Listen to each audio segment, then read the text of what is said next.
Welcome to Health in Today's Woman. I'm your host, Dr. Kelly Williams. As always, this show is designed to help women become champions of their own healthcare.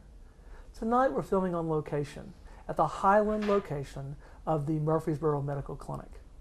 We have a great topic to discuss with the beautiful weather that's been outside other than the storms we've recently had, and that is the idea of skin cancer.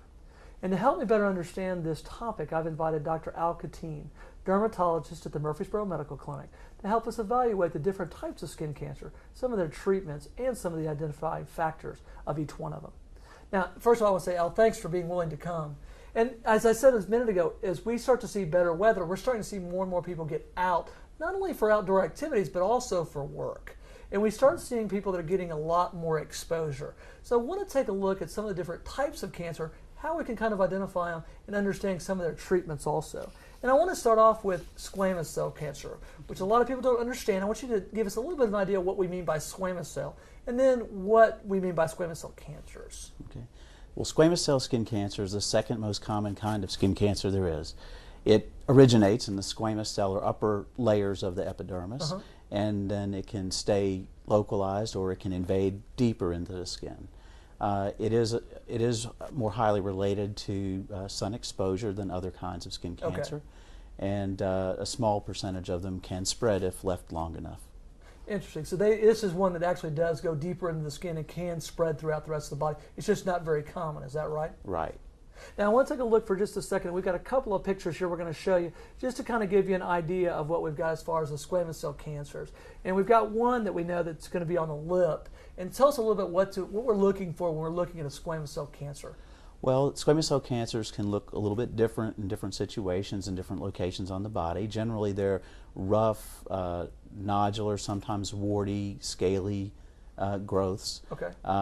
They can start from just a precancerous type of keratosis and evolve over time into a squamous cell.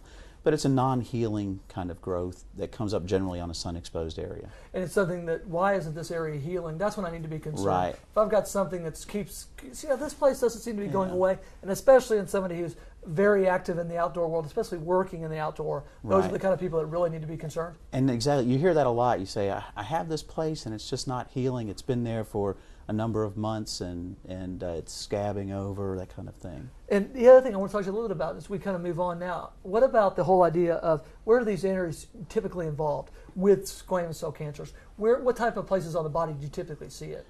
Most likely you're going to see them on sun-exposed areas of the backs of the hands, the forearms, the face. Like you mentioned, the lip's less common, but you can get it there.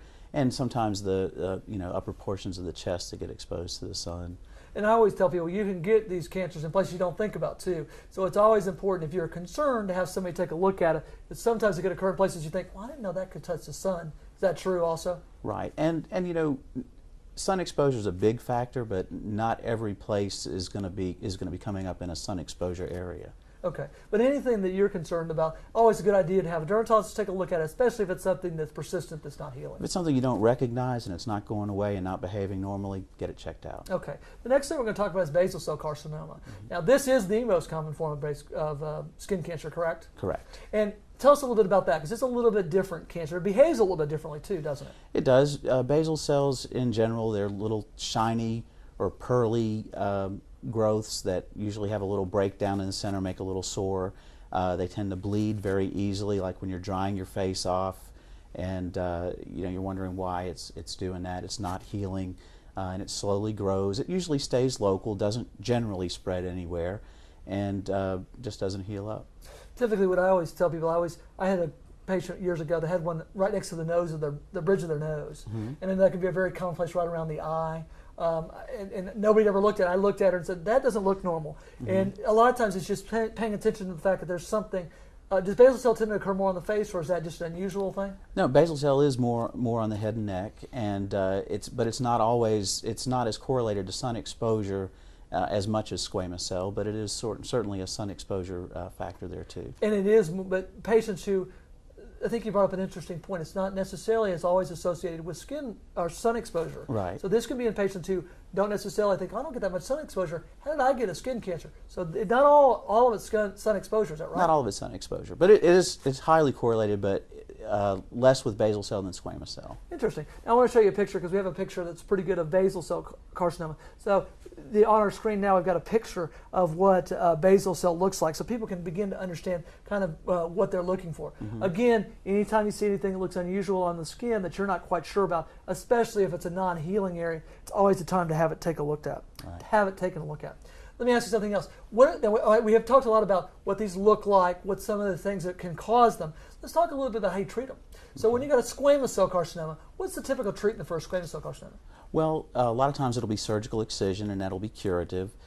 Some early ones or lesser aggressive kinds can be treated with electrodesiccation and curettage. Okay. Some superficial squamous cells, like in situ squamous cells, just confined to the epidermis, you can even freeze them hard or treat them with some topical treatments. In electrodesiccation, we're talking about burning. Burning, right. And then just popping it off. And I think it's also important, I want to make sure we mention this too, a lot of times just the biopsy on a squamous cell can be curative, is that right? Or are you usually going to have to come back, they're going to biopsy it and then come back and take it out? It'd have to be a pretty good biopsy to consider it curative. If it's a low-grade thing, it's something you can watch, like a squamous cell in situ. If you get all the way around it, you could watch it. But I like to do something to the base or the surrounding area, even if it looks like it's all off, because usually you take a margin around these things once you get a biopsy that's positive. So you're starting off, usually patients are going to come to you, you're going to start with a biopsy, because I think a lot of patients want to know, where do I go from here? Right. So if we do see something that's abnormal, typically take a biopsy, send it off to the pathologist. Based on that, we'll have you come back and then do further treatment. Right, depending on what the results show, what kind of cancer, what subtype it might be, how aggressive,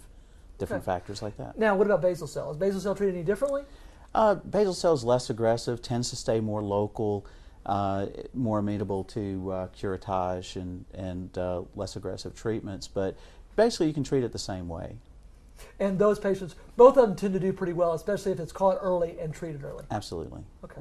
We've had a great discussion about two of the common forms of skin cancer. We're going to come back, we're going to talk about one of the deadliest forms, that's melanoma. We'll be right back after these messages. Welcome back to Health in Today's Woman. Tonight we're taking on the topic of skin cancer. In our first segment, we talked about two very common skin cancers, in squamous cell carcinoma and basal cell carcinoma.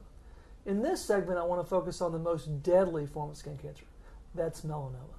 And to start off with this, I wanted to start with a statistic.